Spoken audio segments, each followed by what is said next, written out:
Again with new details in the case where authorities say a woman was kidnapped and beaten for 3 weeks in a Rankin County home. That suspect remains behind bars tonight. Quincy Gilbert is charged with aggravated assault and capital kidnapping. 3 on your sides. Holly Emery sat down with law enforcement today and joins us now with those shocking details. Holly. Courtney and deputies say Gilbert held a woman against her will inside his home for 3 weeks, where she experienced shocking abuse before she was rescued.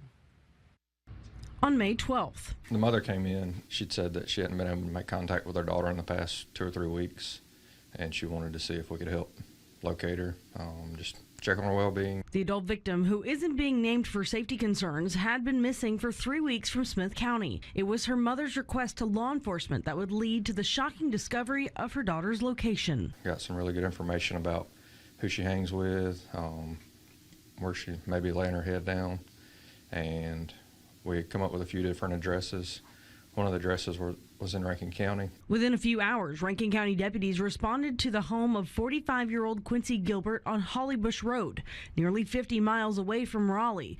Investigators learned that Gilbert, a mutual friend, and the victim traveled to his home 3 weeks prior. After a period of time, she was not allowed to leave.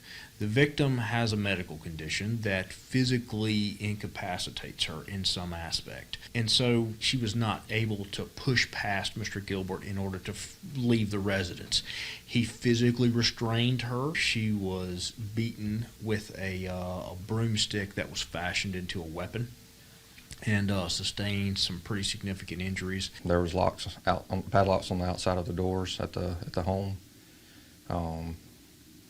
When Rankin County got there, they had trouble getting her to the door, and I think she was able to come out of a window. The victim was sent to the hospital, and police say she is recovering from multiple broken bones in her face, contusions, and lacerations across her body. It was a situation that could have spiraled out of control very quickly if she had not been pulled out of that situation.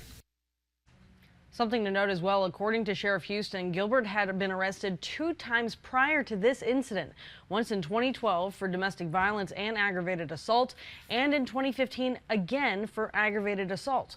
Houston says neither of the victims of these cases pressed charges due to fear of retaliation.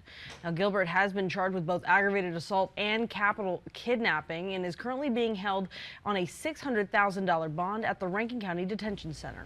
Holly Emery, 3 on your side.